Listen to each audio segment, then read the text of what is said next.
सुप्रभात बच्चों, online class में आपका स्वागत है। मैं Neeta Chaudhary, fortune international school से। तो बच्चों, हमने हिंदी का पद्य भाग का 8 चैप्टर था यमराज की दिशा, जिसके हमने 2 पद पढ़ लिए थे।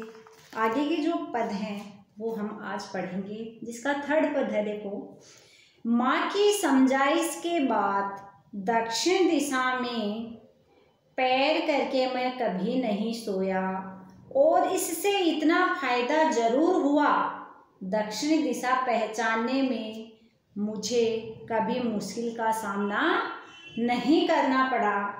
मैं दक्षिण में दूर दूर तक गया और मुझे हमेशा माँ की याद आई। दक्षिण को लांघ लेना संभव नहीं था, होता छोर तक पहुंच जाना तो यमराज का घर देख लेता। इसमें शब्दार्थ है समझाइश। समझाइश का मतलब होता है समझाना या समझाया जाना। सामना करना, संघर्ष करना। छोर, छोर का अर्थ होता है किनारा। तो इसमें कवि कहता है कि माँ के बार बार समझाने के कारण, माँ की समझाइश के बाद दक्षिण दिशा में पैर करके कभी मैं नहीं सोया। कवि कहता है कि माँ के बार बार समझाने के कारण मैं कभी भी दक्षिण दिशा की तरफ पैर करके नहीं सोया।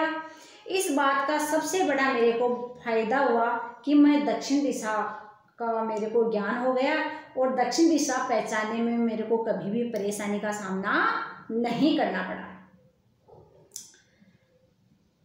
मैं दक्षिण में दूर दूर तक गया और मुझे हमेशा माँ की याद आई। जब कभी दक्षिण दिशा में खतरों को जानने के लिए दूर दूर तक घूमा तो उसने पाया वहाँ सचमुच विनाश के सभी साधन थे। उसे लगा कि माँ ने बचपन में ही इन खतरों के प्रति हमें सजग कर दिया था, सतर्क कर दिया था। दक्षिण को लांघ लेना संभव नहीं था, होता छोर तक पहुंच जाना तो यमराज का घर देख लेता। माँ की सलाह मानने का अच्छा परिणाम यह हुआ कि उसे दक्षिण दिशा की सही पहचान के साथ साथ दक्षिण दिशा के खतरों की भी समझ हो गई थी। तो इसमें कवि ने कहा है कि माँ ने मेरे को बार बार समझाया, जिसके बाद मैं दक्षिण दिशा में पैर करके कभी नहीं सोया, और मेरे को एक फायदा भी हुआ कि मेरे को दक्षिण दिशा पहचानने में, दक्षिण दिशा की पहचान का मेरे को पता चल गया। मैं दूर दूर तक गया, मेरे को माँ की बात, बचपन की जो कही हुई बात थी वो याद आई, और मैंने सचमुच ही दक्षिण दिशा में विनाशकारी साधन पाए। ये कवि इसमें बता रहा है। आगे का पद है, पर आज जिधर भी पैर करके सोऊं वही दक्षिण दिशा हो जाती है। सभी दिशाओं में यमराज के आलीशान महल हैं, और वे सभी में एक साथ अपनी दहकती आंखों सहित विराजते हैं। माँ अब नहीं है, और यमराज की दिशा भी वह नहीं रही जो माँ जानती थी। तो इसमें शब्दार्थ है आलीशान। आलीशान का अर्थ होता है शानदार, दहकती, सुलगती या जलती, विराजते, उपस्थित रहते। तो कवि देखो इसमें क्या कह रहा है, पर आज जिधर भी पैर करके सोऊं वही दक्षिण दिशा हो जाती है। यमराज के आलीशान महल का अर्थ होता है शोषणकर्ताओं द्वारा स्थापित व्यवस्था। कवि कहता है कि आज जीवन में सभी क्षेत्रों में जीवन विरोधी ताकतें हैं, शोषण करते हैं, वो अपने जाल बिछा रही हैं और साधारण व्यक्ति का शोषण कर रही है।